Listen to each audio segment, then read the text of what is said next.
Nexus Spy X presents to you full interviews every day. It is for those that need first-hand information, the source of truth, political and entertainment. Just for you. See you on our channel. Good afternoon, Your Excellency.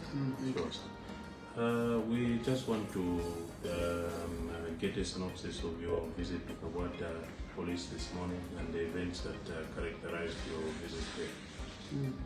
Yeah, as it is now common knowledge, the police detained our Secretary General in Kawada yesterday and kept him overnight. As of this morning, we wanted to go and check on him and ascertain the situation, get to know why they held him. Our member of the Central Committee responsible for the media and the public relations, Ambassador Mwamba, amongst many others, went there this morning to go and check on him, but they didn't find him.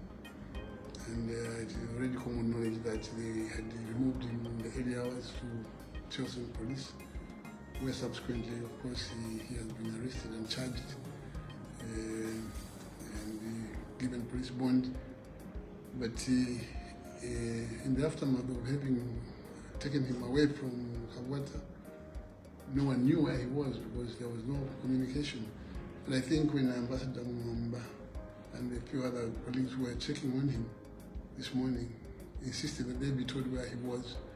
That's when an altercation arose where I was said it should have been an infringement of the law leading to the incarceration of Mr. Mwamba. So when that was brought to my attention, I rushed to Kawata Police to check on the Ambassador Mwamba to find out what's happening. Of course, by that time, they had already released the SG, and in the company of our Vice President, Rwanda, I went to check on what the situation was. When we arrived there, of course, I told the police that we come in peace. We want to be here for a few minutes and just get to know why they are holding on to our man. And we are arresting him, let us know what charge, and so that we can prepare ourselves. With the policeman in charge, I don't know what his name is, what his rank is, just insisted that we shouldn't have been there. We are bringing confusion to the police station. It's better he deals with us from outside and so on. But since the lawyer was there, and I was persuaded to leave the matter in the hands of the lawyer.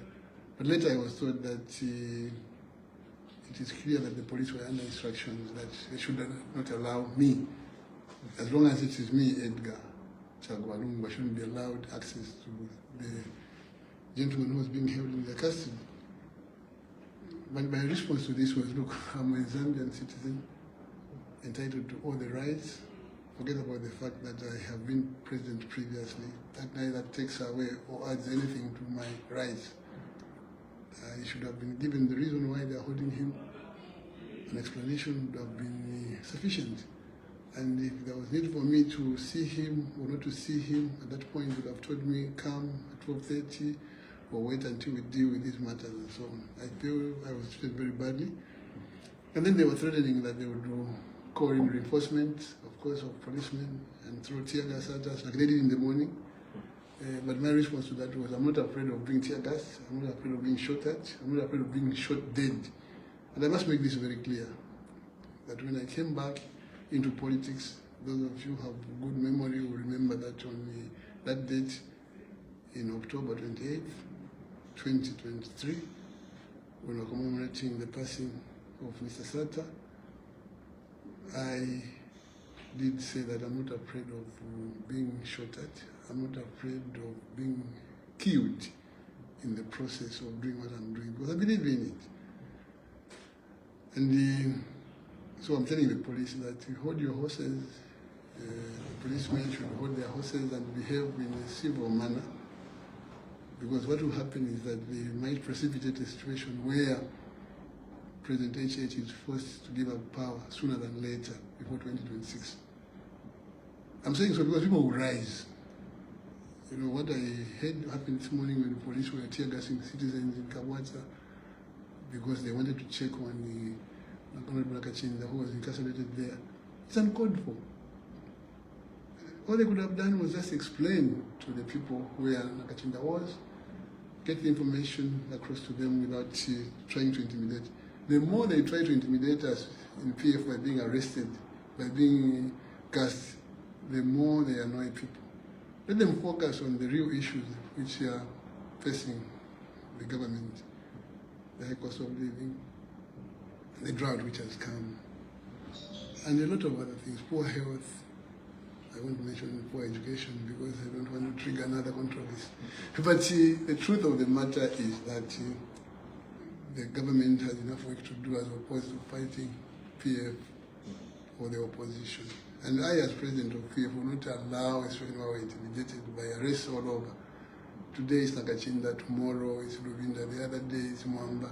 You can arrest all of us if you want, but we will not relent because ours is to serve the people and speak for the people. Somebody will say, no, but you failed. Yes, we failed, but they've double failed, if there's such a way. Yeah.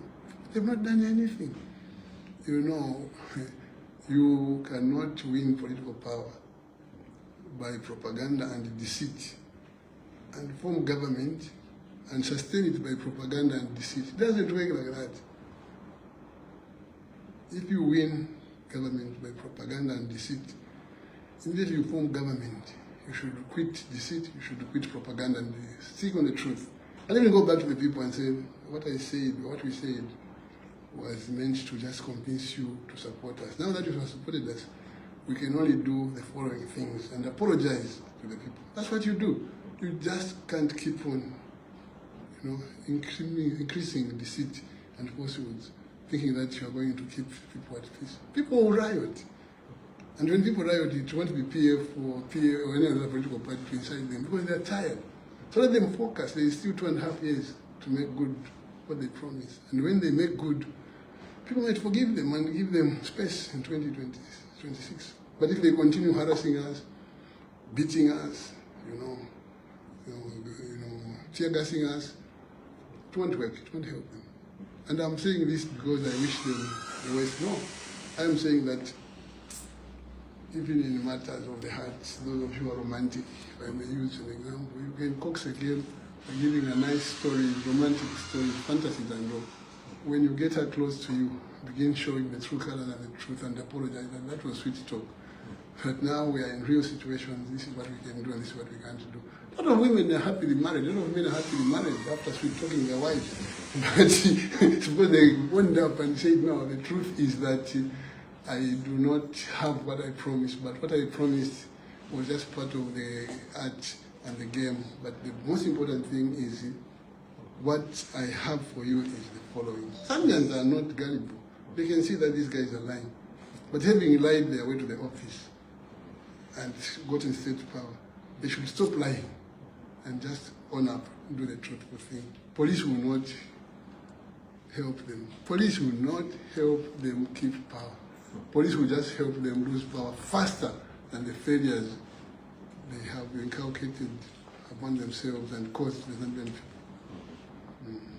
Interesting. Your Excellency, as we end, what would be your message to PF members across the country, and if I may generalize it, members of the UCA alliance, which you belong to? UCA is an alliance comprising 9 political parties.